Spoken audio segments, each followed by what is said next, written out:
Good evening, ladies and gentlemen. Welcome to the District Attorney debate. My name is Crystal Zamaron. I'm the Vice President of the Javelina Press Club. On the behalf of the Javelina Press Club, we would like to say thank you to the Javelina Broadcasting Network. They are live streaming this as we speak. And I would like to say thank you to all the students and families and everyone that's coming to this debate. Lastly, I would like to thank the Kingsville Record and Bishop News for co-hosting this and collaborating with us. Without further ado, I would like to present to you our moderator for the debate, managing editor for the Kingsville Record and Bishop News, Tim Acosta.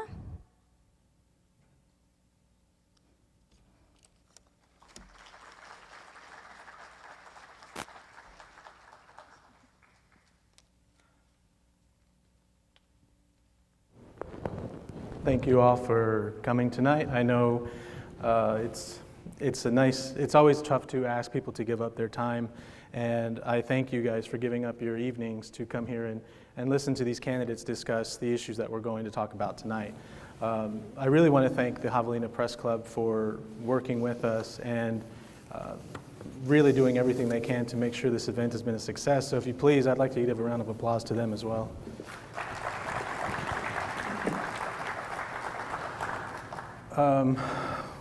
The forum tonight, the format's going to be basically that I will be asking questions to each candidate. They'll have an opportunity at the beginning of the forum to introduce themselves, provide an opening statement. Then we'll dive right into the questions. There will be a rebuttal provided to each candidate, and then we will probably move on to the next question. We have a limited amount of time, and we have a lot of things to discuss tonight. So. Without further ado, I'd like to go ahead and introduce our candidates tonight. First, we have on the Republican side, nominee and incumbent, John T. Hubert.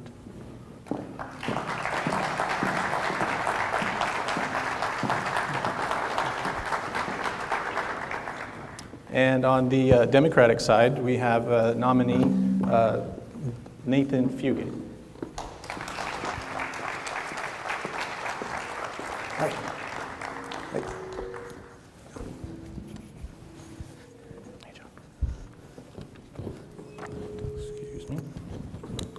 Thank you all both for being here tonight.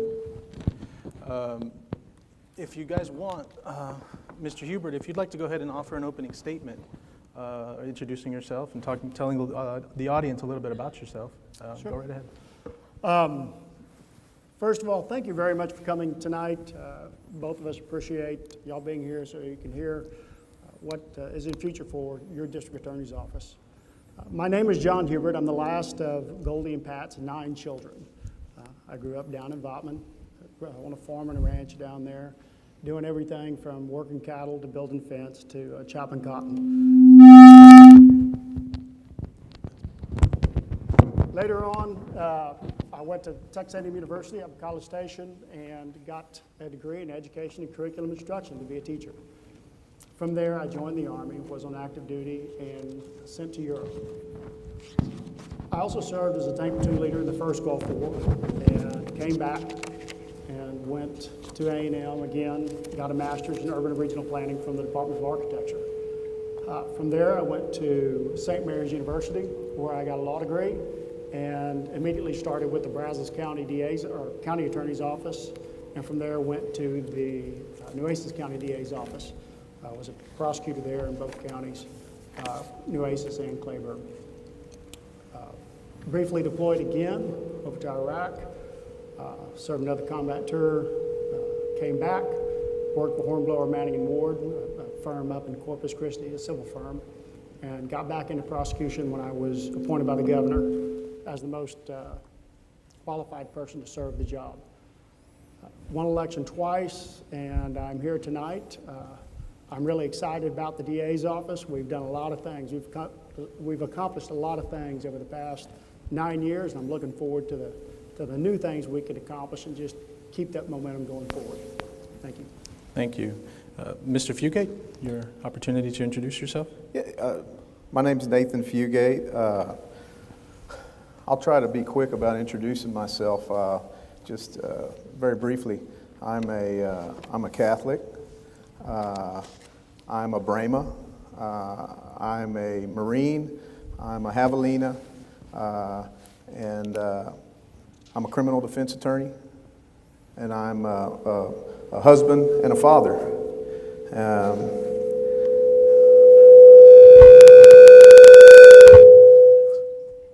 I went to St. Mary's University School of Law, like John here. It gave me a good foundation for practicing law, and that's what I've been doing for over 9 years here in South Texas. I do most of my practice I do out of town. I'm in federal court, I'm in state court in Nueces, I'm in state court in Jim Wells and Brooks and Duval counties. Every now and then I'll take a case in Beeville or San Pat or the Valley. And so I've traveled around a lot, and I've taken notes. I've observed. There's not just one way to do things, and I've seen a lot of practices in other offices, prosecutors' offices, that I would like to implement in this office to make it better, to make it more efficient. I have my own ideas about the way this office should be run, and I think I can improve it. John and I are up here. Just to let you know, I've been practicing in this court as long as he's been the district attorney, and we've enjoyed a friendly relationship over the years. It's been strained over the last year, but for my part, I bear no ill will against John, and I don't want to ruin his life. I don't want to kick him out on the street. This is a public office, and I'm just throwing my hat in the ring, and I'd like for the voters to consider me, and I have my own ideas that I hope to demonstrate to all of you tonight. But thanks to the paper, and thanks to the university for having us here. This is great that we're trying to inform the voters and getting everybody more involved in our local politics, and I think it's a good thing. So thanks for having me.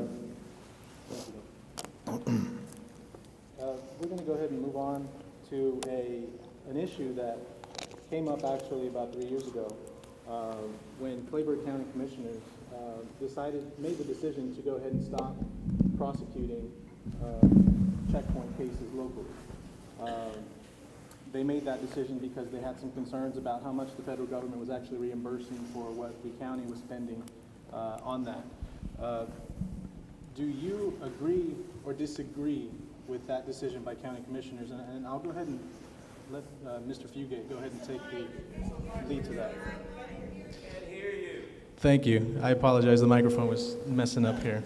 The question was, county commissioners 3 years ago discontinued prosecution of checkpoint cases in Sarita locally here in Kleberg County. They did that because they had some concerns about how much the federal government was reimbursing the county for what it was spending to prosecute those cases.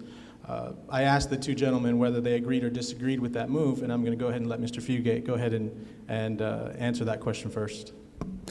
Well, first of all, I do not agree with that move. I think it's a bad move. I think it sends definitely the wrong message. The problem we have is housing these people who are coming through the checkpoint with drugs. That's the problem. Money for housing them. That's what it boils down to. We don't have enough money to keep them in jail. So we got to get them out of jail. Okay? So let's go after the decision. The decision we're not going to prosecute these cases.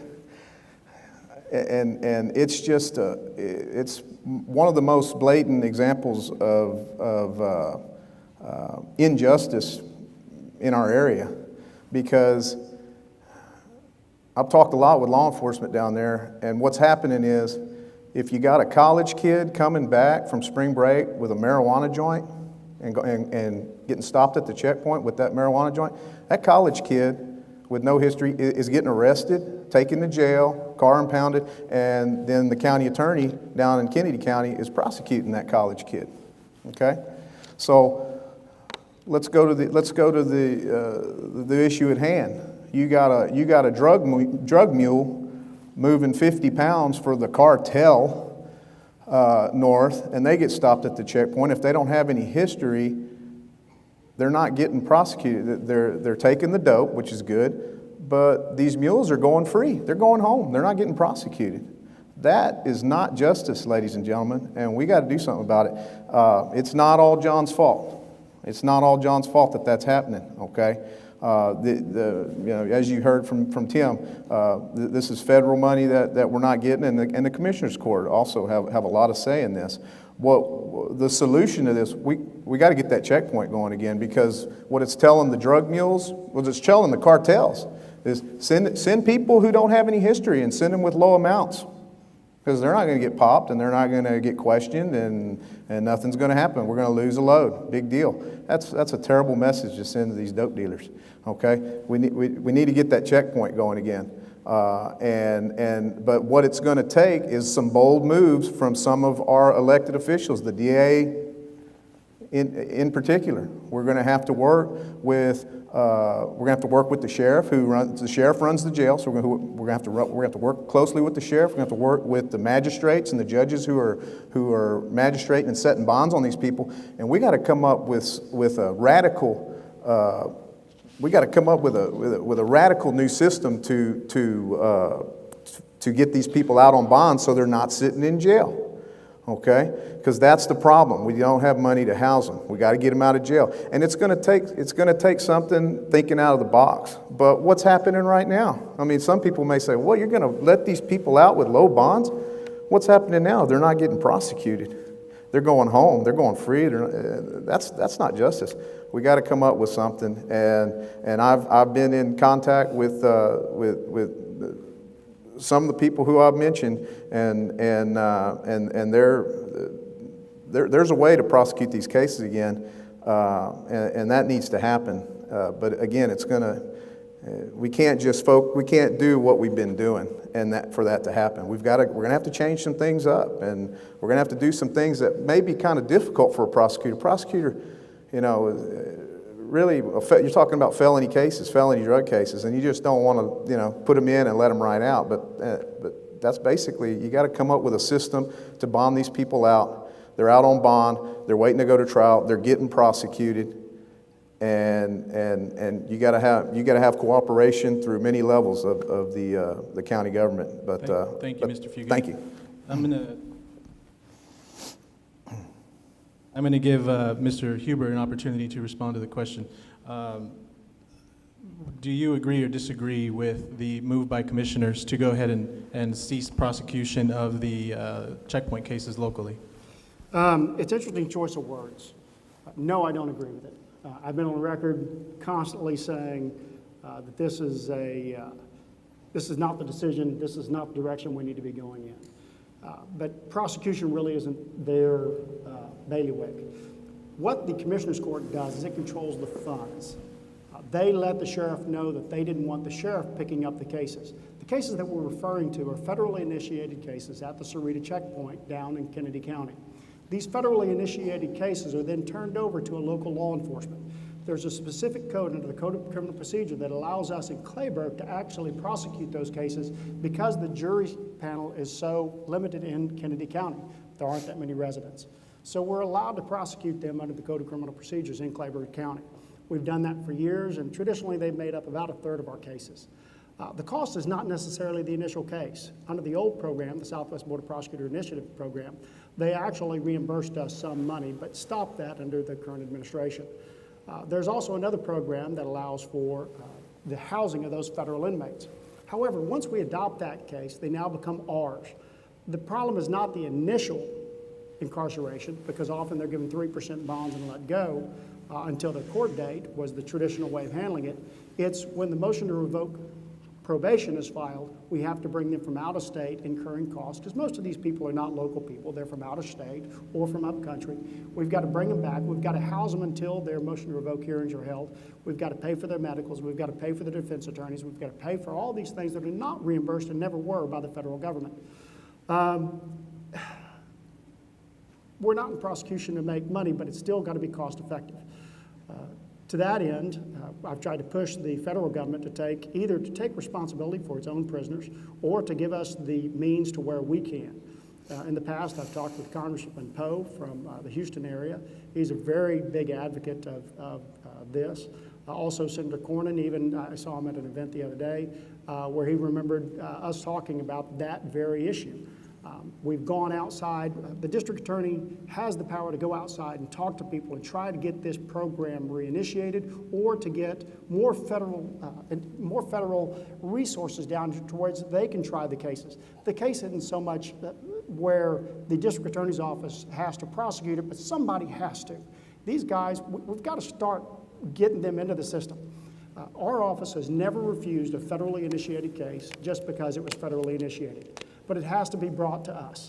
A law enforcement agency has to adopt those cases. We've asked the law enforcement agencies to. The Kenedy office, to the best of their ability, they do adopt some of those cases, and they do bring us some felony cases, mostly with cocaine or black tar heroin, those type of cases.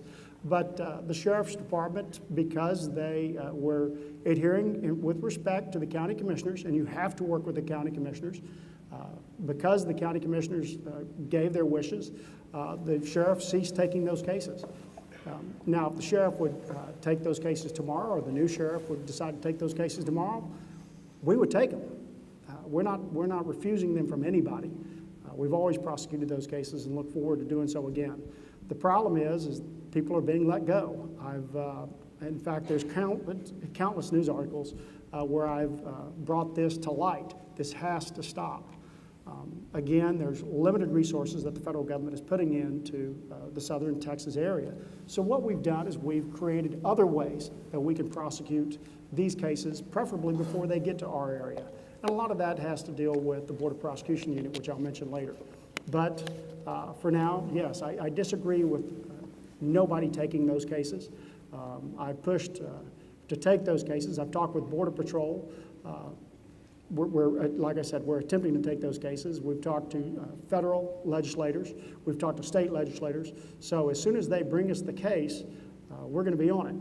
But at this point, they are not bringing the cases, and so that's where it stands at this point. Mr. Hubert, I'm curious what your thoughts are as to what impact you feel that not taking those cases could have on the community.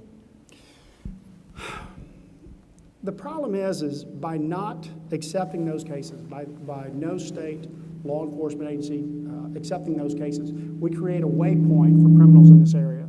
I don't like that. It also creates, as Mr. Fugate said, and I've been actually on record saying before, it teaches them a tactic that they can use, where they use someone with no prior criminal history, with less than, actually the threshold tends to be about 200 pounds of marijuana, to come through the checkpoint. This is wrong. If the highway patrol stops them 5 miles before or 5 miles after we have the case, they bring us the case and we can prosecute them. The problem is no one will pick the cases up from the federal checkpoint, and that's got to stop. So that's what it affects us locally. By not taking those cases, we have people realizing that it's almost a safe zone to come through here because there's not going to be any repercussions if they get caught at the checkpoint, which is where a majority of the cases for drugs used to get stopped. Mr. Fugate, anything to add? Or would you like to respond? Well, just the effect on our community. The waypoint of drugs argument is definitely on my mind. You know, you're worried about how many loads are getting through, and are you know, how are they in our community? The other thing that we have not talked about is those checkpoint cases, and we heard it. You know, the prosecution's not in the business of making money, but our community is. Our businesses are, and anybody could go up to the courthouse right now and go up to that district court. Pick a day when district court's in session and go up there. You'll probably see about 6 people in the audience. Back when that checkpoint was going full steam, and they were disposing of you know, hundreds of cases a year from checkpoint cases. That courthouse was that district courtroom was standing room only. So you're talking about defendants. You're talking about their attorneys. and their staff. You're talking about all kinds of people coming to court in Kingsville, Kleberg County, Texas, to resolve these cases. And I'll say it, but the checkpoint was quite a moneymaker for our community. And it's not happening anymore. So to respond to the question, how does it affect our community? This may be interesting to you business owners. It affects your business, because that courtroom, there's not a whole lot of action going on up there right now, and there was when we were taking these checkpoint cases. Thank you. And Mr. Fugate, you touched on something earlier. You mentioned a college kid who gets found with a joint at the checkpoint, gets this on his record. I think about 2 weeks ago, Representative J.M. Lozano was actually in a forum at this same location, and a question came up about decriminalizing marijuana, and he actually said he would support decriminalizing small amounts of marijuana. Do you agree or disagree with that particular idea? I'm going to refer a friend of mine and a very good narcotics officer. He put it best when he told me they need to make that legal in small amounts, because if I arrest somebody who's been smoking pot, they've been in a beanbag all day and they got Cheetos on them, and they're not dangerous to anybody. This is a narcotics officer who's a friend of mine who's talking to me about it. I think in small amounts. I think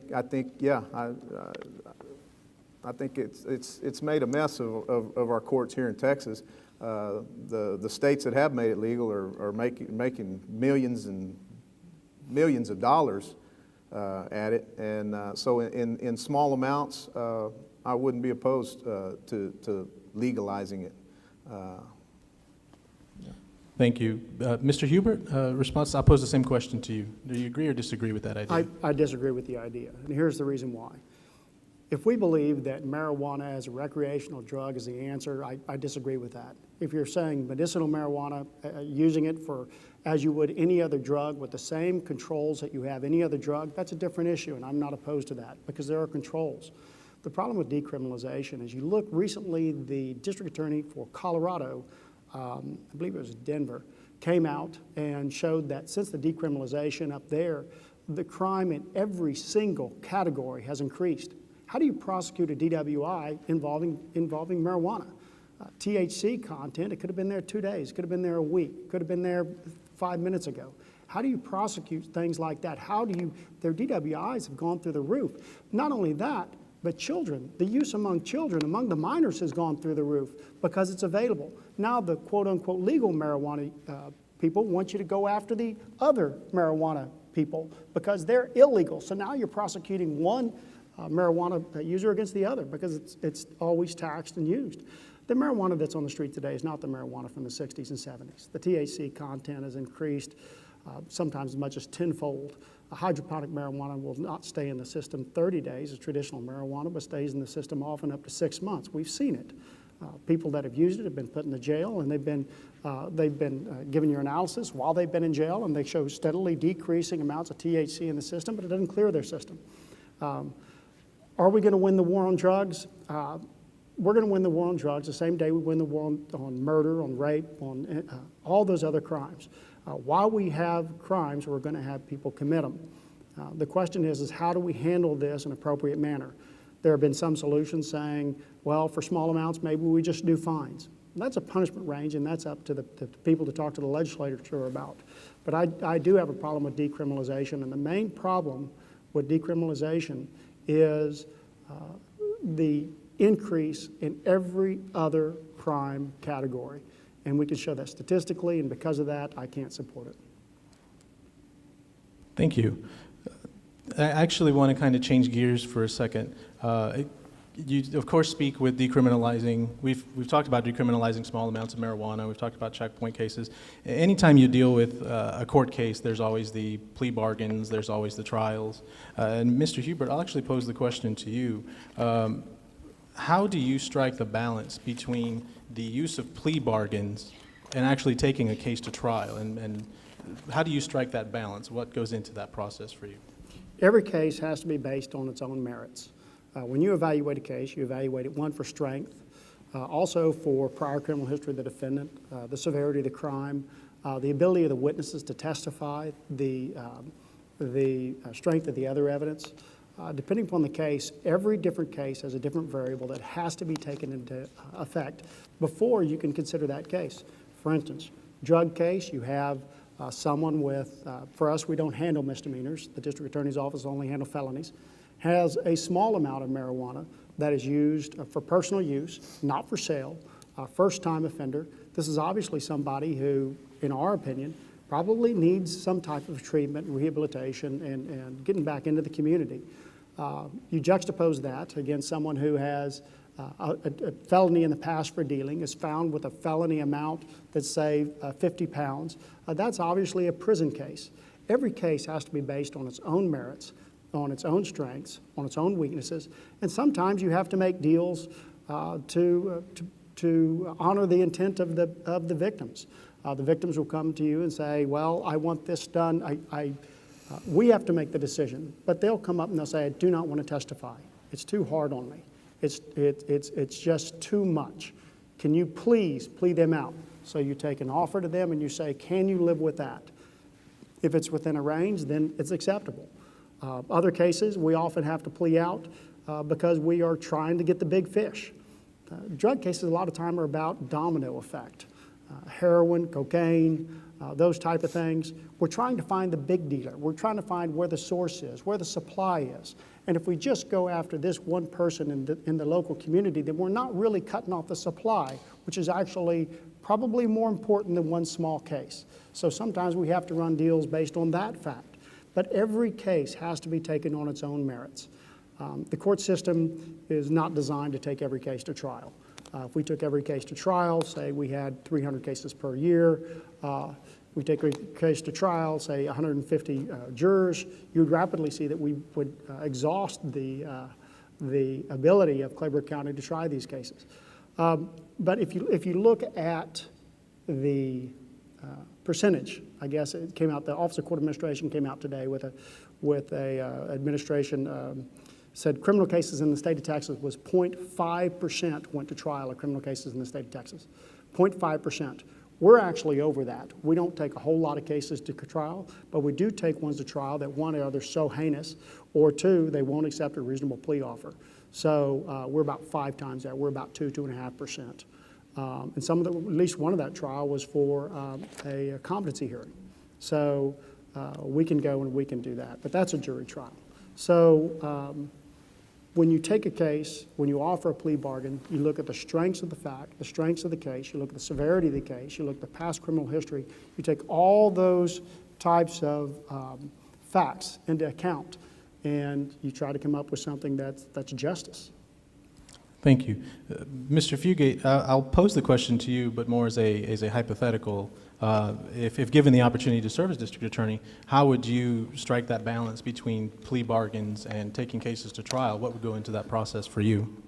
Well, we heard the word justice just now, and justice says that some cases need to be worked out through a plea bargain, and some cases need to go to trial, and John's absolutely right. We can't try every case. That's not going to work. We're not going to be able to do it. But what I'm going to do, and you know, there's this perception, you know, maybe a lot of y'all don't realize, you know, what actually happens when we go to court. Well, the prosecutor, John, he has the burden to prove these cases, okay? And the defense, I don't have any burden. We don't have to say a word. We show up to trial and we don't have to say a word. The burden is completely on the prosecutor to prove these cases. So, how I like to look at this is, I've over the years, I've practiced just as much family law as I have criminal law. And in family law, I do have a burden of proof. And when my client comes in, we immediately start working on trial preparation because my client will tell me a set of facts. Do I have a case? Yes, you have a case, but this is what we're going to need to prove this case. We're going to need this evidence to carry our burden of proof on this case. Does this evidence exist? Yes, it does. Where can we find it? And so trial prep starts immediately when I first meet my client in a family law case. And that's kind of the way I'm looking at being a prosecutor. I'm getting a lot of feedback from law enforcement that there is a disconnect between them and the district attorney's office. They're doing really hard work investigating these cases, making these cases, putting them together, taking them to the DA's office, and then months later they're getting some sort of message that the case was dismissed for no apparent reason, or what's worse, and what I'm talking about right now, is they're getting a message or a phone call letting them know, we're going to trial Monday and we have this vital piece of evidence that we need. Can y'all get this? And we haven't had this for this past year that this case has been pending. That's a major problem that we need to fix. And the solution is what I propose, and what I've already talked to law enforcement. I've spent a lot of time, a defense attorney, I've spent a lot of time with law enforcement, and I got a very positive reception. But what we're going to do is we're going to do intake with law enforcement, where the prosecutor, the DA's office, me, or somebody from the office, or maybe all of us, we're going to go and we're going to do intake with these cops. And we're going to, this is our case. So this is the case. This is what you're going to need to prove this case. Does this evidence exist? Okay, it exists. Let's go get it and have it ready for trial so that I'm not calling you on Friday, hey, we're going to pick a jury Monday. Can you get this for me real quick? Oh, no? Okay, we're going to have to continue this. That's happening more and more. It's got to stop. And it comes down to personalities, and there needs to be more of a connection between law enforcement and the DA's office, and that's what I'm proposing to try to and what you're asking is the balance between plea bargains and jury trials. I've seen a lot of cases get pled out because there's a major problem with the evidence in the case. And we got to avoid those situations. And those situations happen more than y'all would think. And that's how I propose to first seek a balance between trials. Because if you got all your evidence ready and you're ready to go, let's go to trial. You're going to see the defense attorney squirm, because that's what I've been doing for the past 9 years. I get ready for trial. I say, well, we're ready for trial. Let's try the case. And you watch the prosecutor squirm. So I want to make that other side itch a little bit and tell them, I'm ready for trial. I have this. You have it all in discovery. This, and this. We got it ready to prove. If you don't think my offer is reasonable, then let's go to trial. And that's how I propose to seek a balance. Thank you, Mr. Fugate. Mr. Hubert, I'm going to go ahead and let you respond to some of the claims or a couple of the claims that Mr. Fugate just made. Go right ahead. First of all, the burden in a prosecution case is to look at all the evidence, to do justice, not to just represent your client. In a family law, it's a lesser burden, and it's to represent your client. In the state's case, it is to do justice. So we consider all the evidence, not just the parts, not just to prove our case. We have to prove it, and if there's anything exculpatory or mitigating, we have to give it to defense counsel. We tell them about it through phone calls, through emails. Sometimes we'll meet with the victim 2 or 3 times, and then only on the 3rd time will the victim tell us, oh yes, but this. We can't hide it just because they gave it to us at the last minute. We immediately make a phone call. Or we ask the police department, did you ask them about this? Well, no, we didn't. Could you go out and look at that? Discovery is one of those processes that you can't just stop because of some arbitrary court date. You have to continue it. In fact, to that extent, we've got an investigator slot for the first time in 25 years. I managed to get a grant. We're going to use some asset forfeiture funds, and we're going to use that to provide an investigator for the office to relieve some of the pressure on the PD. Intake, we provide an attorney at all times, day and night, that police can meet with us, that law enforcement can meet with us. We serve probably 6 different law enforcement agencies. Sometimes they like to drop off cases in a batch. If they do that for their convenience, we allow them to. But otherwise, we have attorneys ready to meet with them anytime. I've had them even come to my house before to meet with me and talk to me about a case. Discovery is constant. We need to do that. Anytime there's problems with the evidence, we need to tell defense counsel, we need to get that out there, because we're the good guys. Our job is to get all the evidence, is to seek justice in that matter. Are we always going to make the police officer happy? No, we aren't. Police officers are great people. We believe in them, we support them, and for that reason, we provide them with constant training so they can get better and better. We provide ourselves with constant training so we can keep fulfilling that need. But if you were looking for some arbitrary court date to stop the discovery process, that never happens. In fact, sometimes it even happens during trial. Today, we were ready to go, set up for Monday. Defense attorney said, hey, I've got this evidence that I want y'all to consider that the police didn't discover, because you can't discover everything that they didn't discover. We have this evidence we want y'all to look at so y'all can go look out and do some more discovery. I'm fine with that, because we're there to look for the truth, and that's what we're after. So when we look at that, we have a constant process, and we're there. I have never, in 9 years I've been a DA, I've never refused to come down when an officer has asked me to come to the police department, or to the sheriff's department, or to the border patrol, or to the constable's office, or to the Texas Parks and Wildlife, or to the fisheries, or to or to the Kenedy County Sheriff's Department, or their constable's offices. I've never refused, not one time in 9 years, to meet with them. In fact, I've made time out of my day to come down and meet with them, or send several of my assistants, because it's important that we meet with law enforcement. It's important to carry that ties. So yes, we do have a good relationship with majority of law enforcement. Sometimes they get upset with us, I understand. Sometimes we get upset with them. But these are good people, they're hardworking, and they're working in our community to help make our community safer. So to that end, we're going to keep working with them. Thank you. Thank you, Mr. Hubert. Mr. Fugate, I'm going to allow you rebuttal, and then we'll move on to the next question. Oh. Well, I mean, what I'm getting from law enforcement is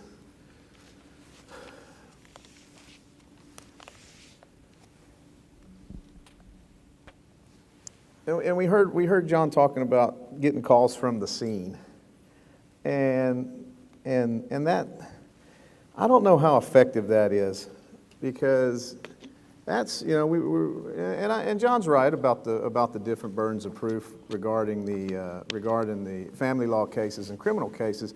It's the basic principle I'm talking about. It's fundamentals, and there's also one fundamental that a lot of lawyers, and this particular DA's office misses all the time. You don't make yourself a witness in your case, and when you're called from the scene, you make yourself a witness. When you go to the scene, you make yourself a witness. You don't make yourself a witness. If I have a divorce client, I don't go to the house where they're living. I make myself a witness. So you got to be careful with being so open for law enforcement to call you and contact you from the scene. What you do is you educate these law enforcement officers. You do a crash course in criminal law. You make sure if they're confronted with a certain type of case, this is what you're going to need. Case in point, there have been more than one case where a fatality has resulted in the case, and it was a possible criminal act, and no autopsy or any other expert was called to rule on a cause of death. That's an essential part of your case that you're going to have to prove. So you educate these officers ahead of time so they don't have to call you in the middle of the night, and that takes your time. And it takes your knowledge, and that's what you do. But it's going to take work, and work that's not being done right now. But when you get called from the scene, you make yourself a witness, and that's what we need to avoid. And educate these officers, make them educated on the law, on what you're going to have to prove with the facts and the evidence that they're bringing to you. Okay. Thank you. You both have talked a little bit tonight about the relationship between the DA's office and police, law enforcement. Governor Abbott actually earlier this year in July proposed a new bill that he's asking the legislature to consider next session, and that would be the Police Protection Act, which would make it a hate crime to actually commit an offense against a law enforcement officer simply because they are a law enforcement officer. It would also make assault on a peace officer now a second-degree felony as opposed to a third-degree felony, so it would increase the range of punishment from 10 years to 20 years. I'm curious to know what your thoughts are on that proposal from Governor Abbott and whether you would support that particular piece of legislation? And I'll go ahead and start off with you, Mr. Fugate. Well, look what's going on in our country, and if you look at that piece of legislation, and apply it to what's going on in our country, and police officers are being targeted just because they're police officers, just because they wear that badge and a gun. So how do I respond? I think that's some good legislation. Fortunately, we don't suffer from that problem in our community. We haven't had that, thank God, but just right up the road in Dallas, they had that tragedy not long ago. And that person, he wasn't seeking out a particular police officer, he was just seeking out police officers. So I think that's some great legislation. I think police officers, they do a hard, dangerous job for us, and yes, they should be protected, absolutely. Mr. Hubert, same question to you. How do you feel about that particular piece of legislation that Governor Abbott's proposed? I really like that legislation. It gives us more tools to deal with people that hurt, our boys in blue, so to speak. The men and women that are out there every single day, all hours, day and night, 3 o'clock in the morning, going underneath cars, answering the domestic disturbance calls, things like that. We do have assaults and threats against our officers on a daily basis. And to that extent, if we have another tool that'll help us go after and protect them and let the bad guys understand that they can't be taking it out on our officers, I'm fine with it. I think that's a great thing. But we've got to start at the education level. We've got to start teaching kids in school that there is a responsibility for your own actions. There is a responsibility. You have to take responsibility. And by going out into the communities and showing, another thing we can do is go out in the community and show them that the officers, they're out there to help. They're not out there, they're not the big scary guy. They're not the guy that's going to arrest you because you don't eat broccoli. There's the guys that when you get assaulted, when you get hurt, these are the guys that you can come to for help. And by showing them that, I think people will be more responsive to the more root cause of it and the root cause of the violence toward officers. Anything that gives us a tool to help us prosecute people that assault officers, I'm for. Now, on the other side of that issue, of course, there is you both touched on it about the rising tide of, the altercations between law enforcement and some of the communities they serve. Obviously, it has not occurred here, but what approach, is there a different approach that you would need to take if you're in dealing with, let's say, an incident where an officer was assaulted, as opposed to an incident where an individual was allegedly assaulted by an officer? What would be the different approaches for either scenario in your mind? Well, the basic crime scene is the same. There are some different approaches because whenever an officer is accused of misconduct, that's very serious. Officers have a lot of responsibility and a lot of authority in the community. They're given that, they're trained that. We constantly train. Our office alone, I think, has done, 6 classes this year, helping officers, training, educate them locally. That way we don't have to send them off to some other place. But when we have those type of scenes, they've got to be secured. We've got to have their administration, their supervisors come in. There is a procedure actually in the Kingsville Police Department. Every TCO, which is the Texas Commission on Law Enforcement, actually has mandates that a certain procedure be followed. And it's in the manuals of every law enforcement agency how to handle one of these officer-involved allegations. And so those processes have to be followed in addition to the regular crime scene. So anytime an officer is alleged to have done something, it's just as important. Prosecution is finding the truth. It's just as important to clear somebody as it is to convict somebody.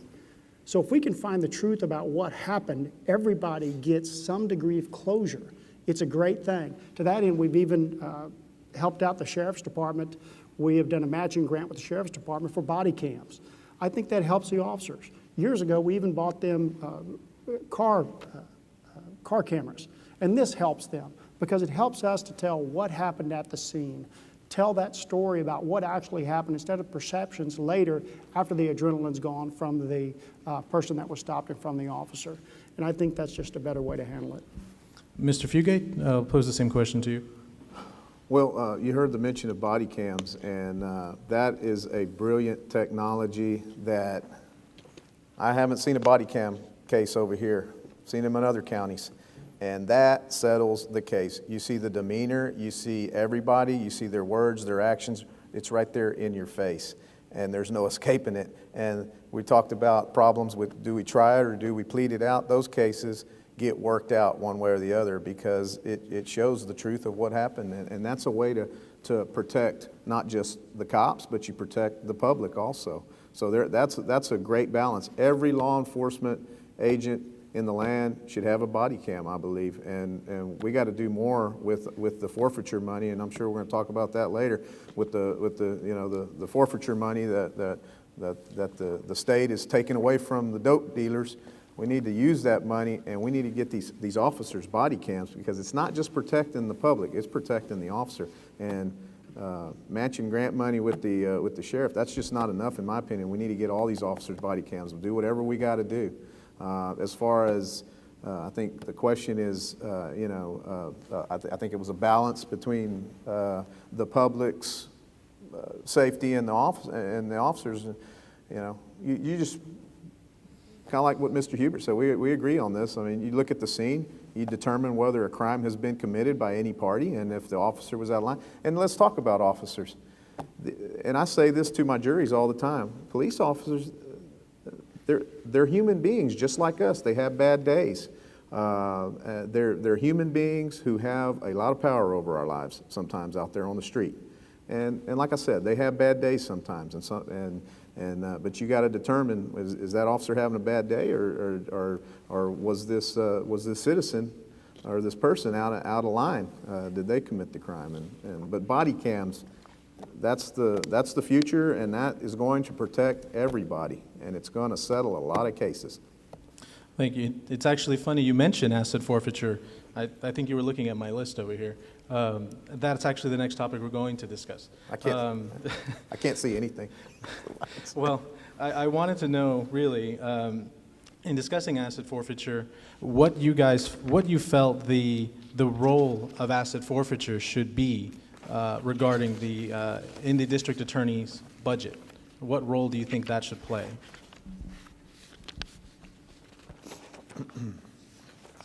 Now, I'll pose that question to Mr. Fugate first.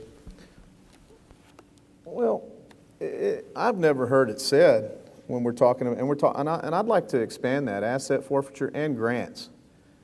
When we're talking about that, I've never heard it, but I'll say it tonight. That's not the state's money. It's not the district attorney's money. That's taxpayers' money, and it should be used accordingly. It should be used, with the utmost care and discretion. And asset forfeiture money. I mean, that money by law, it's to be used at the district attorney's discretion for the purposes of to paraphrase, to enhance law enforcement capabilities. And in this community, I see two main uses of it in this district attorney's office. I see the district attorney giving checks to the Boys and Girls Club, to worthwhile organizations like that, and there's a number of them. That's just one of them. That's easy stuff. That's a no-brainer. Yes, you give that to the Boys and Girls. We need organizations like that to keep our youngsters flying straight, give them positive tracks to follow. And so you keep that going. You're also seeing the district attorney giving law enforcement, equipment and training. Again, that's a no-brainer. These are for so our law enforcement, so our boys in blue can go and fight crime, and that's a no-brainer. That's easy. The issue I have with how forfeiture and grant money's been budgeted in this district attorney's office is it also allows the district attorney to enhance their office to make them more efficient. And there's been a couple of issues that I've noticed that would have really made this district attorney's office a better office, and it just hasn't happened in the last several years. you heard John say that he's in the process of hiring an investigator, but the truth is, the grant money for an investigator was here 2 years ago, a couple of grant cycles ago, and they sent out a posting for the job. I'm sure they had some people apply, some acceptable candidates, but the position was just never filled, and that was over 2 years ago. And now we're just hearing that they are getting an investigator so that they don't make themselves witnesses, and so that they can take some. But that was available 2 years ago. That grant money for that, $50,000 for grant money, was available for an investigator. They could have had an investigator all this time, and on a few cases I can remember, they wouldn't have made themselves witnesses. The other issue is case management, office management. You know, I'm not up here claiming that I'm a whiz kid about running an office. I run my own office, but anybody who walks into the district attorney's office can tell this what's going on. There's files laying around. Stuff's getting lost. Balls are getting dropped. And I happen to know that in our neighboring county, over in Jim Wells County, the DA's office over there has implemented a system called Abacus. It's a case management system, and it's a great system. It manages your cases so that your staff can look up the case and they see the status of it. They know where it's headed. They know what the court dates are, and they're getting everything off of this case management system. And when it comes time to resolve a case, when you're either going to trial or you've pled a case, they print out everything using this system, and it prints out your judgment. It prints out all the admonishments you need to give your client. It prints out everything you need in very little paper. And right now, what we're using a system. I think it came out in Nueces County. It's the same, and incidentally, it's the same system for doing pleas. We're doing the same system we were using over 9 years ago. Think about what's happened in the world of technology in 9 years. This Abacus program is not expensive. It was actually presented to John Hubert's office by the district attorney's office over there in Jim Wells County. It was taken to the commissioner's court and approved to be implemented. John Hubert never allowed it to be implemented. It was, I personally believe it was not his idea, and it was just put on the shelf. That's a great system that we could implement, and like I said, I practice a lot in Jim Wells County. I've made contacts over there. If y'all vote me in November 9th, I will be over there getting a crash course on Abacus, and we will be going back to the Commissioner's Court, and we're going to get it implemented, because the district attorney's office, it's in disarray. A lot of stuff gets lost. Court dates get missed. And so we need to bring the district attorney's office into the 21st century and make it more efficient. And I think that Abacus program would do it. And we talked about discovery also. The Abacus program does handle discovery. You handle it all electronically. Everything you get is electronic. We get rid of this paper. You go to I practice in the federal system. Everything's paperless in the federal system. They're going, they go green, and that's where we need to head. And from what my observations is, John is managing his office pretty much in the same manner as he has managed his office from the day he took office almost 9 years ago. And we need to evolve, and I think we can make the office a more efficient. We can make it a better office. Thank you, Mr. Fugate. Mr. Hubert, if you'd like to. First of all, you don't become a witness by being called from the scene. The court cases have roundly litigated that. There was even one recently where the prosecutor went to the scene after the scene had already occurred, and the court ruled he wasn't a witness. So that the sheer fact that they call you and ask you a question of law from the scene does not make you a witness. Second of all, for the first time ever, I was able to get a grant for half of an investigator's salary. The problem when you get a grant is you've got a lot of requirements. We had to create an entire police department in the DA's office for one person. We had to create all the rules, the regulations, everything from scratch. Believe it or not, that takes time. It hasn't been over 2 years. But did we have that in place? No, because there was nothing to start off with. There was no template. There was no nothing. We had to start off. You have to have these requirements. I have a huge document that we had to create policies. We had to have memorandum of understandings with the Sheriff's Department. We had to have offices. We had to have all of that in place prior to even being accepted. So is it a long process? Yes. Is it something you just say, you know what, I'm going to go out and hire somebody? No, it's not. In administration, anybody who's worked with administration, particularly with government regulatory agencies, they understand you don't do things overnight. It takes a while. As for the case management system, no, we didn't get Abacus. It was a different program. And the problem is by the time we got it approved, the technology had outstripped what it was designed to do. The problem with Abacus is technology has outstripped what Abacus can do. We want a better program. There are 2 or 3 different programs we've looked at, but what we'd really like to do is integrate the county attorney's office with the district attorney's office with the district clerk's office. The problem is the district and the county clerk use net data. The county attorney has recently gone over to net data. They were using the same case management system that we are using right now. We are basically watching them to see the growth that they have, to see if they're going to have any growing pains that's going to cause them to regret going into that. And if they can go through that growing process, if they can go and have that case management system actually work, then yes, we would love to use that same one if it provides for some additional things that we want it to provide for. One of the things that they say that they're going to provide that I haven't seen yet, but one of the things they say they're going to provide is discovery issues. I love the idea of electronic discovery, where we can put, the idea would be is for the police department, the sheriff's department, to be able to put a case in the system, and then we could review it when they put it in the system. The police department is on a different system than the sheriff's department, which is a different system than the task force, which is a different system from Kenedy, which is a different system, of course, from the district clerk and the county clerk, which is a different system formally from the county attorney's office, which is, of course, a different system than the county attorney's office down in Kenedy. So there is no one unifying system. So what we're trying to do is meld the opportunities with some type of system that can work well with others. But honestly, I'd like the idea of discovery. We've narrowed it down to 2 or 3 different programs.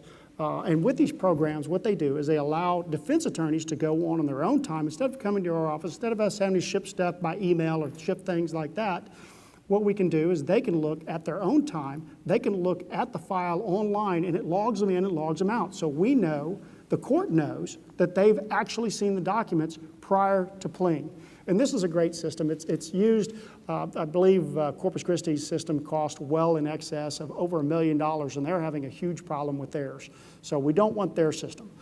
Houston's had a system, but again, we can't afford the system Houston have, but they have this capabilities.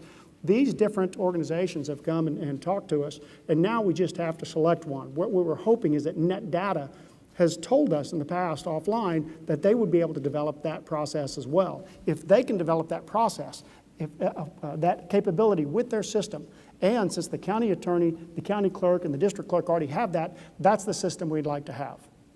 But if they can't, we're probably going to have to go to another system. If we have to wait 6 months so we don't spend $100,000 on a system that only lasts for a year and doesn't fulfill our needs, I'm willing to wait 6 months, because I don't see that the long-term gain to this office is anything that we need to make a decision like that.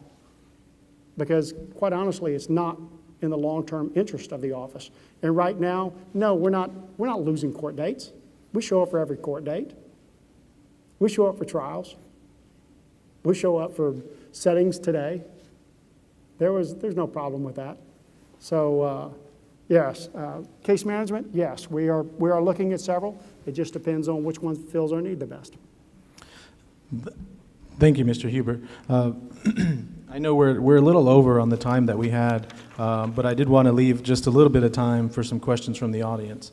So I'm going to go ahead and move on to that before we move on to closing statements. We have quite a few of them, but I'll select a couple here.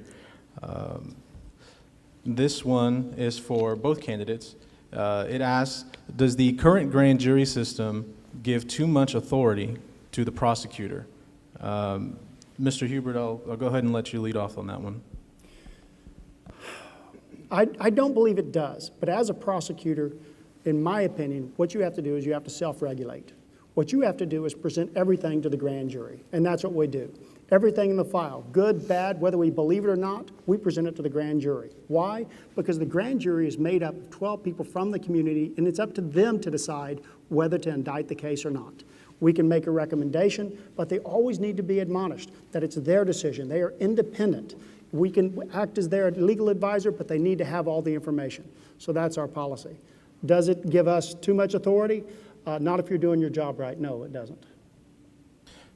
Mr. Fugate, the question for you is, do you feel that the current grand jury system gives too much authority to prosecutors? Well, they do have a lot of authority. It's kind of a bad joke. Anybody who's ever practiced criminal law in Texas, you can get a ham sandwich indicted if you want to, and that's speaking about a prosecutor, because y'all got to understand, if there's some people here who haven't been on the grand jury, it's highly secretive. The grand jury is in there hearing pretty much whatever the prosecutor wants to present them. If the defendant were to show up, they would not have the right to have counsel inside the grand jury. Under almost no circumstances would I ever advise a client to go talk to the grand jury. There's another bad joke. Friends don't let friends go talk to the grand jury, because it is a one-sided affair, and I think that's what Tim's asking about.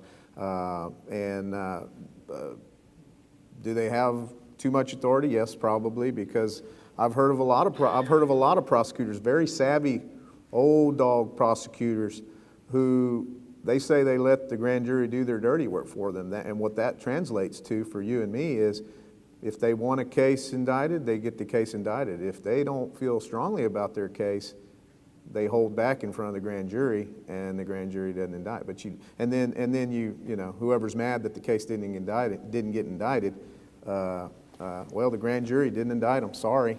So I think the prosecutor has a lot of opportunity to pretty much move the strings however they want in front of the grand jury. The solution? I don't know. I mean, that's our system of grand jury right now. But that's what I think about it. Thank you. I'm going to go with just two more, and these are actually addressed to the individual candidates. So I'll actually go with the question for Mr. Fugate first, and they ask, if you are elected, would you recuse yourself and your office if a member of your family was practicing in a court case? Practicing if the defense attorney was a family member of mine? I believe that's what they're asking, yes. Yeah, don't think I haven't thought of this, because many of you know my father is probably one of the oldest and best criminal defense attorneys we have here in our community, and the way I see it, I think it is a conflict. I don't think we should be trying cases against each other. I'm sure the parties in the case, his client would definitely have some reservations about it, and I'm sure anybody involved, maybe law enforcement, any of the witnesses in my case might. So I don't think we should be trying cases against each other. And what I believe is the way I see it. Usually, when you have a case, the law enforcement investigates it. They're going to take their case up to the prosecutor, and the prosecutor takes it to the grand jury and gets it charged. We need to look at this some more and fine tune it. But the way I see it, if I'm the prosecutor and I file a case, and then the defendant goes and hires, let's say my father, that's reality, he's not going to be able to take that case, and he's the one that's going to have to make that ethical call. Now, if the defendant, before I have jurisdiction over the case, and if the defendant hires my father, and then the case comes to me, and I need to take it to the grand jury, and I am aware that he has employed my father, then to answer your question, yes, I think I would have to recuse myself if there's an ethical problem with us trying a case against each other. Okay.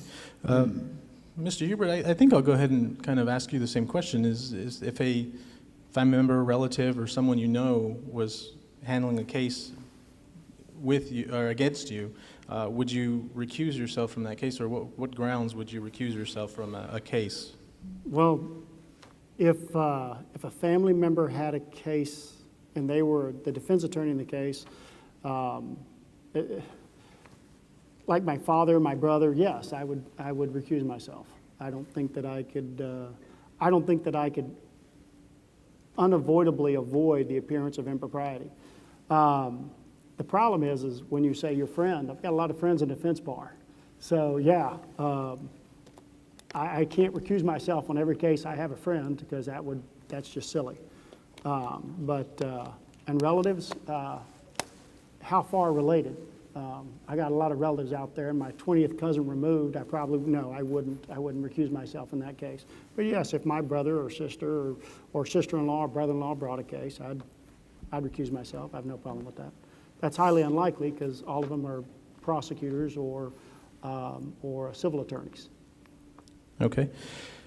Now, the last question of the night is addressed to John, to Mr. Hubert. And the question is, what happened to the camera in the courthouse? Is it still on, or? And it's just a question mark, so. Well, by camera, I'm not sure which camera you mean, just because there are 5 different departments other than myself had their own security cameras. So if you're talking about our security camera, we have it with the sheriff's office right now. It was shut off when the sheriff's office improved security. To put everything in context, in 2012, there was a courthouse shooting. If you look at the video, it looks a lot like our courthouse, where a guy came in and shot up the court staff, was actually eventually caught, partially due to the fact that he was caught on camera. But at that time, we also had, a little bit later, after the camera was installed, we had 2 DAs killed, murdered. At that time, there was no security in the courthouse to speak of. You could walk from outside into my office going through one door. There's no metal detector, no anything. And that's why all the departments had security cameras. In fact, the county clerk's office had a security camera that caught somebody forging a document. The probation office had a security camera that caught somebody hitting a car and running off, hitting an officer's car, no less, and running off. This security camera caught a judge in a bad act. It was reported to our office, and it was reported. So what happened with those cameras? I don't know that they've taken theirs down, but when courthouse security improved, we actually offered the camera to the sheriff's department because we weren't monitoring it. It was only for, like most security cameras, it's after the fact reconstruction. And we offered it to them. They decided that they didn't have the ability to man it either, but they still have the camera. Thank you. Mr. Fugate, I'm going to go ahead and let you respond to the explanation that Mr. Hubert just gave. Well, the question, I believe, was what happened to the camera? Is it still there? And Mr. Hubert can correct me if I'm wrong. I certainly wasn't there when it happened, but a very reliable source told me when it became apparent that, or it became, known that a camera was capturing all video and audio of the area outside the district courtroom, John Hubert grabbed a chair, put it under the camera, and yanked it down and pulled it down. I don't know. I mean, again, I'm relying on what somebody else told me, and if John's right here, and he can, and I would ask you to give him time if I'm incorrect about that. But that's what happened. It was pulled down as soon as it became known. And, hey, we've heard it. We've heard all about it. I have a video of me talking to my clients in my office right now, and we're talking about their case. We're talking about defenses. We're talking about the merits of their case. We're not talking about the weather or baseball or football. We're talking about the case. And like I said, John and I have enjoyed a friendly relationship over the years. It's been strained in part because of that camera situation. That offends me, not just as a defense attorney, but as somebody who's seeking to make this process of justice transparent and a fair system of justice. It really has made a mess of a lot of our cases in the district court, and I'm got some hard feelings about that. But It's down. It's not there anymore. And I could just say, I wouldn't make that mistake if y'all vote me in. Thank you, Mr. Fugate. Mr. Hubert, I'll give you an opportunity to respond, and then. Court documents show that it was turned off long before anybody ever complained about it, and it was left in place because why take it down? But court documents show emails from me to the Sheriff's Department saying, hey, I'm just going to turn it off at this point. At one point, because that dead camera was there, I went and took it down because it was causing too many rumors, and defense attorneys were using this as ability to stall cases and basically try to change the situation, should I say.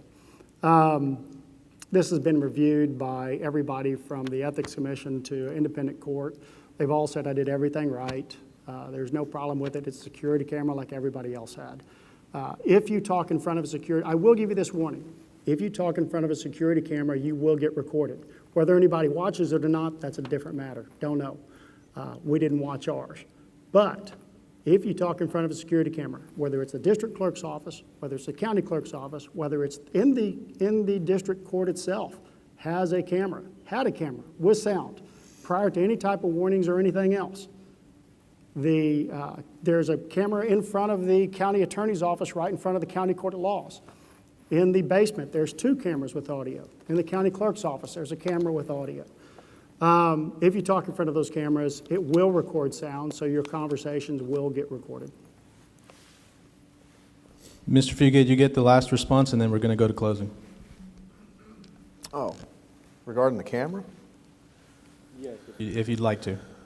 Well, just there's a couple of, and this, like, I want to tell y'all, this gives me no pleasure to talk about this. And when I first heard about it, it was some defense attorneys from Corpus came over, and they started talking to the bar about it. It was during a court date where everybody, like almost every lawyer in South Texas, was over here, and they were telling everybody about this. And I'll tell you, when I first heard it, I said, no way, no way. And I'm sure that's a lot of the response a lot of people had about it. No way, I don't believe that. I don't believe that John is recording me. But the person one of the people who is telling the bar all about this is the person who he used some footage against. I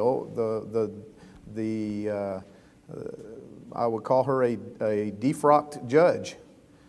He used this in her case with the Judicial Ethics Commission against her, and that's part of the reason she's banned from ever being a judge again. But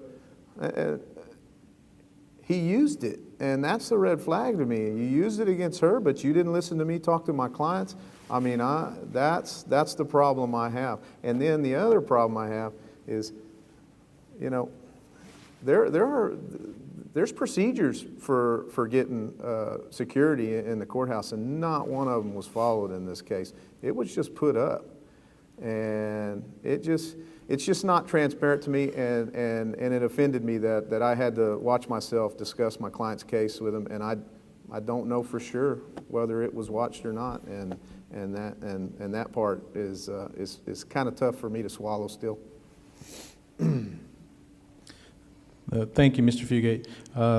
We're going to go ahead and move on to closing statements. I'm going to go ahead and give Mr. Fugate the opportunity to go ahead and offer a closing statement to the audience. Well, again, I'd like to thank. I can't see anybody out there, and maybe that's a good thing, 'cause the lights are so bright here, and it kind of takes away from the nervousness. So I appreciate the lights, but I'd just like to thank everybody who's come and found us interesting enough to come listen to our views. And like I said, I bear John no ill will. I don't want to put him on the street. I'm not trying to take anything away from him. I just think I have some. He sits in a public office, and Lord willing, the voters vote me in. I fully expect somebody in 4 years to show up, and they want me to interview for my job, because this is a public office. And the DA, you got a lot of responsibility. You got a lot of responsibility in our community. You You got to do the things the best you can possibly do. And I have some different ideas I'd like to bring to this DA's office. I've had a lot. I'm a criminal defense attorney, and the law enforcement is coming to me. That was the first kind of red flag that maybe some things could be done better in this DA's office. A lot of law enforcement are approaching me, okay? And that's been happening for the last 3 years, okay? And I'll just let y'all know, y'all may want to know the why. Why do you want this job? I'm a criminal defense attorney.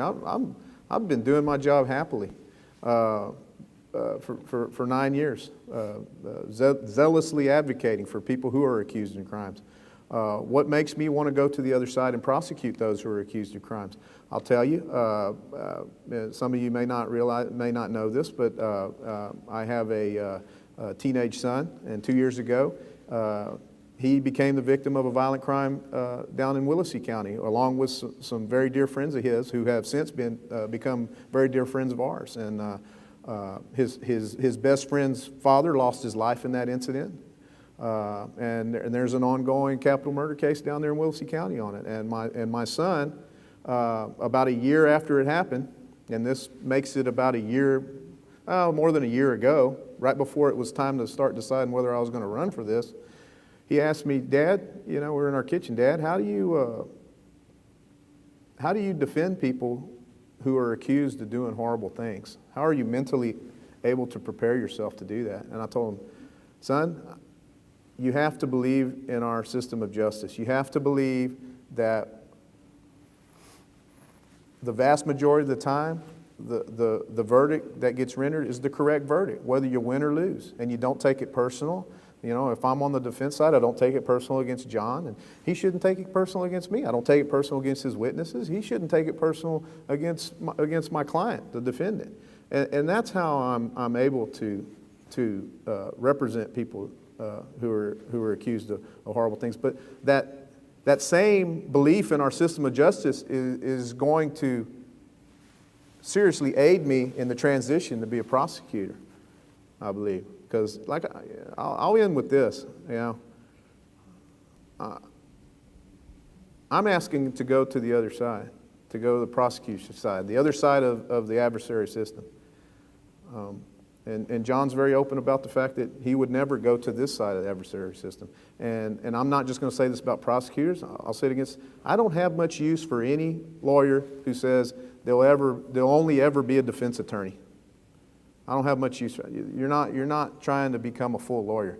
And likewise, I don't have much use for somebody who says I'll only ever be a prosecutor. It's all criminal law. Regardless of what you hear, it's all criminal law. And when you're looking at it from both sides, you have an advantage in the case, and that's what I want to bring to the office. I want to use my knowledge and my experience and my training, use it to seek justice in the DA's office. Thank you all. Thank you, Mr. Fugate. Mr. Hubert, your closing statement. First of all, thank you very much for coming out tonight. We really do appreciate it. Your time is valuable. The most important thing, I think, is over the past 9 years, I've been a prosecutor for 14 years. When I wanted to be a prosecutor, I went out as a prosecutor. Low pay, long hours, for years, literally years. Because that's what I want to do. That's basically my job. Will I never be a defense attorney? Actually, he's kind of misquoting that. What I've said is I never want to be a defense attorney. But as soon as you tell God you're not going to do something, sure enough, he'll make you do it. But no, I didn't actually say that. What I said is I never want to be a defense attorney. I don't. I'm a prosecutor. This office in 9 years has come leaps and bounds. We started with 2 young, how it was set up, we have 2 young prosecutors come out of Corpus, an assistant that was actually hired by Corpus doing the asset forfeiture, and then all the reach back, all the administrative, everything, the appellate stuff was done out of Corpus. In those years, we have now 5 attorneys, 3 which have over 20 years of experience. I have over 17 years of experience. We have, for the first time ever, a spot for victim assistance. For the first time in 25 years, a spot for an investigator. We have, and try to hire somebody during election time. That's kind of interesting. We have more capability, more reach back than we've ever had before. Asset forfeiture, guess what? We're able to not only fund our office, but we were able to cut our budget. We cut our budget last year, we cut our budget this year, about 20%, almost 18.2, 18.4, I believe, of what our budget was. Why? Because we're trying to be responsible with your money. Asset forfeiture is your money. That's why it goes through the process where we have checks and balances on it. That's why anytime, although we're not required to, anytime we spend money above $1,500, we take it to the county commissioner's court, have them approve it. The issue with being a defense attorney and a prosecutor, well, you know, I'm a defense attorney, so I can see both sides. As a district attorney, my conviction rate, my personal conviction rate at trial is over 94%. So I don't know that I need to see anything more that a defense attorney could bring to the plate. Quite honestly, defense attorneys are an extremely valuable part of the system. What they do is they provide their client with a defense. And what they do is they look for that one small thing or two small things that they can call into doubt. The prosecutor has to consider everything. Why? Because it's not only to consider whether the person's guilty, but also to consider whether the person's not guilty. Our job, we're the only lawyers sworn under the law to do justice. Judges are sworn to make things fair. Defense attorneys are sworn to defend their client to the best of their ability under the law. But the prosecutors are sworn to do justice. So we look at all of the facts. And I think that unique capability, that unique training, we go through constant training, that unique mindset brings to the office what this office needs, what it should retain. So in summary, I guess I'd like to say I'm very proud of what this office has accomplished over the past 9 years. We've been able, asset forfeiture, able to turn back to the community almost over $700,000 in asset forfeiture monies to help police officers, to help the Child Advocacy Center, the Institute of Rural Development, the Women's Shelter, the Palmer Drug Abuse, the Community in Schools, all of these programs that we were able to do that was never done before. We're able to do that now. That's something we've accomplished over the last 9 years. Before, that asset forfeiture money just stayed in the pot. Occasionally it was used for equipment. That's it. And I know that because I ran the office as an assistant district attorney here. So the accomplishments we've made over the last 9 years, the mindset of a prosecutor, it's important. And that's what I bring to this race. Thank you. Thank you, Mr. Hubert. And that actually does it for our forum tonight. I do want to again thank the Javelina Broadcasting Network and the Javelina Press Club for their assistance in helping organize this event and get it live streamed so that people could watch at home. You can actually check that out at tamuk.tv if you get the inclination to do so, or refer friends to that link. And again, I would really like to thank you all for giving your time to be here tonight. I know we covered a lot of ground. We didn't get to touch on everything, but I feel like we did cover quite a few issues. So thank you again for your time, and I really hope you guys have a great night and a safe trip home.